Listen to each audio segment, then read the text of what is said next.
Assalamu alaikum. How are you all? Hope you are doing great by the grace of Almighty Allah. This is Arfatul Islam. I am the founder and chief instructor of English Lab. বরাবরের মতো আজকে আবারও আরেকটা নতুন class নিয়ে আপনাদের সামনে হাজির হয়েছি। আমরা গত 8টা ক্লাস অলরেডি ডান করেছি।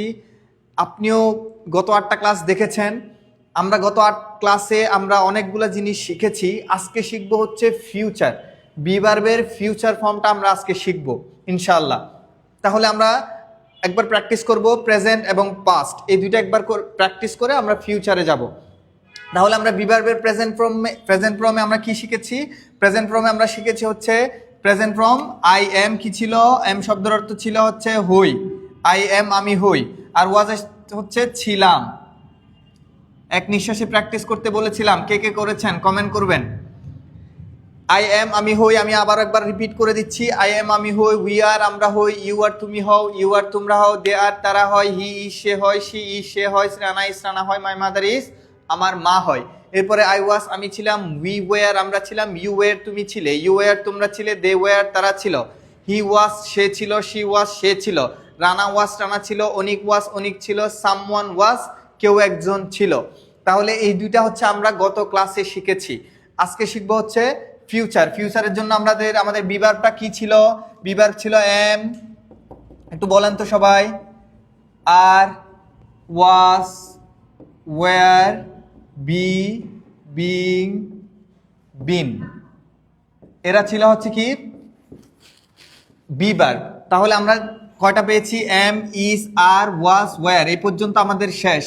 আজকে শিখবো হচ্ছে বি। তাহলে আমরা ফিউচারে কি ইউজ করব? ফিউচারে ইউজ করব হচ্ছে উইল বি। কি ইউজ করব? Will be. তাহলে উইল বি শব্দের অর্থ কি? বি শব্দের অর্থ হচ্ছে হওয়া। বি শব্দের অর্থ কি? হওয়া। এখানে ফিউচারে হচ্ছে হব। কি অর্থ দিবে? হবে, হব। তাহলে আই শব্দের অর্থ কি ছিল বলেন তো? আই আমি, উই আমরা, ইউ তুমি, ইউ তোমরা, দে তারা, হি সে, শি সে অনেক ব্যক্তি অনেক, মাই ফাদার আমার বাবা, সামওয়ান কেউ একজন। তাহলে দেখেন এখানে দেখেন আমি একজন, আমরা কিন্তু অনেকজন, তুমি একজন, তোমরা অনেকজন, তারা অনেকজন, সে।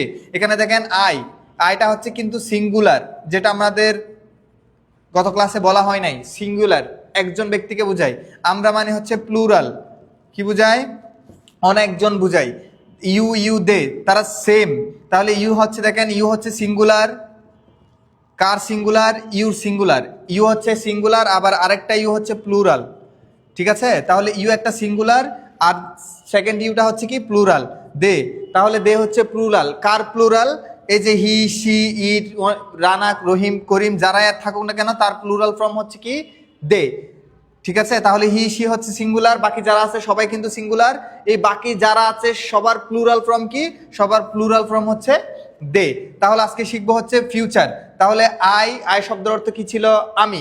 উইল বি শব্দের অর্থ হওয়া বা হব। আই উইল বি, তাহলে কি হবে? আমি হব। আই উইল বি আমি হব। উই উইল বি আমরা হব। ইউ উইল বি তুমি হবে। ইউ উইল বি তোমরা হবে। দে উইল বি তারা হবে। হি উইল বি সে হবে। শি উইল বি সে হবে। ইট উইল বি ইহা হবে। রানা উইল বি রানা হবে। মাই মাদার উইল বি আমার মা হবে। কি হবে? ডাক্তার হইতে পারে, ইঞ্জিনিয়ার হইতে পারে, তারপরে হচ্ছে কি ভালো একজন বাবা হইতে পারে, তারপরে হচ্ছে লেখক হইতে পারে। ইট ক্যান বি এনিথিং, আপনি যে কোনো কিছু আপনি বলতে পারেন, ঠিক আছে?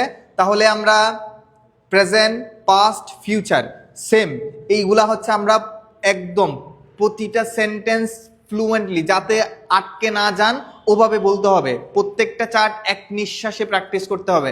আমরা আমাদের স্টুডেন্টদেরকে এইভাবেই প্র্যাকটিস করাই। ওরা যখন প্র্যাকটিস করে এটা এদেরকে এক নিঃশ্বাসেই আমরা নেই।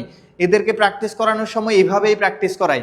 এদের মামলিংটা তখন কি হয়ে যায়? রিমুভ হয়ে যায় আস্তে আস্তে। যখন আপনি এরকম কন্টিনিউয়াসলি প্র্যাকটিস করবেন, প্রতিদিন প্র্যাকটিস করবেন, তখন আপনার দেখবেন মামলিং এমনিতেই চলে যাবে। তাহলে একবার প্র্যাকটিস করেন আমার সাথে। আমি যেভাবে বলছি এভাবেও আপনাকে বলতে হবে। ভালো করে খেয়াল করেন, আপনি বাসায় বসে বসে এভাবেই প্র্যাকটিস করবেন। আই উইল বি আমি হব, উই উইল বি আমরা হব, ইউ উইল বি তুমি হবে, ইউ উইল বি তোমরা হবে, দে উইল বি তারা হবে, হি উইল বি সে হবে, শি উইল বি সে হবে, ইট উইল বি ইহা হবে, মাই মাদার উইল বি আমার মা হবে। এভাবে প্র্যাকটিস করবেন আস্তে আস্তে। প্রথমে প্রথমে দুইটা দুইটা করে নিই। আই উইল বি আমি হব, উই উইল বি আমরা হব, আই উইল বি আমি হব, উই উইল বি আমরা হব, আই উইল বি আমি হব, উই উইল বি আমরা হব। এভাবে যখন দুইটা আসবে তখন আরেকটা অ্যাড করে দিবেন। আই উইল বি আমি হব, উই উইল বি আমরা হব, ইউ উইল বি তুমি হবে, আই উইল বি আমি হব, উই উইল বি আমরা হব, ইউ উইল বি তুমি হব। এরকম তিনটা আসার পরে আবার আরেকটা, এইভাবে আস্তে আস্তে আস্তে আস্তে পুরোটা আপনি দেখবেন ধাপে ধাপে চলে আসবে। তাহলে ধাপে ধাপে যখন এক নিঃশ্বাসে ফুল হবে তখন দেখবেন আপনার কনফিডেন্সটা অটো গ্রো হয়ে যাচ্ছে, কনফিডেন্স অটো বেড়ে যাচ্ছে। এরকম ছোট ছোট সেন্টেন্স থেকে কিন্তু আমাদের স্টার্ট করতে হবে। যেমন একটা ছোট বাচ্চা আপনি চিন্তা করে দেখেন, সে যখন ছোট ছিল, সে প্রথম 1-1.5 বছর শোনার পরে তার মুখ দিয়ে ছোট্ট করে একটা আওয়াজ আসে, সেটা পাপ্পা পাব্বা, রাইট? ঠিক সেম ভাবে আপনাকে এরকম ছোট ছোট সেন্টেন্স দিয়ে আপনার ইংলিশটা স্টার্ট করতে হবে, ইংলিশ জার্নিটা আপনার স্টার্ট করতে হবে। সো এই ছোট ছোট সেন্টেন্সগুলো বারবার যখন আপনি প্র্যাকটিস করবেন তখন দেখবেন আপনার ভিতরে যে মামলিং আছে, শাইনেস আছে, কনফিডেন্স সবগুলো কিন্তু গ্রো হয়ে যাবে। ওকে, তাহলে আমরা আরেকবার প্র্যাকটিস করে আমাদের এই ক্লাসটা একবার প্র্যাকটিস করি। আই উইল বি আমি হব, উই উইল বি আমরা হব, ইউ উইল বি তুমি হবে, ইউ উইল বি তোমরা হবে, দে উইল বি তারা হবে, হি উইল বি সে হবে, শি উইল বি সে হবে, ইট উইল বি ইহা হবে, রানা উইল বি রানা হবে, মাই মাদার উইল বি আমার মা হবে। ঠিক আছে, সবাই এভাবে প্র্যাকটিস করবেন। তাহলে আজকে এই পর্যন্ত, আবারও দেখা হচ্ছে আরো সুন্দর একটা ক্লাস নিয়ে। নেক্সট ক্লাসে আবারও দেখা হবে। এই পর্যন্ত সবাই ভালো থাকবেন, সুস্থ থাকবেন। আসসালামু আলাইকুম।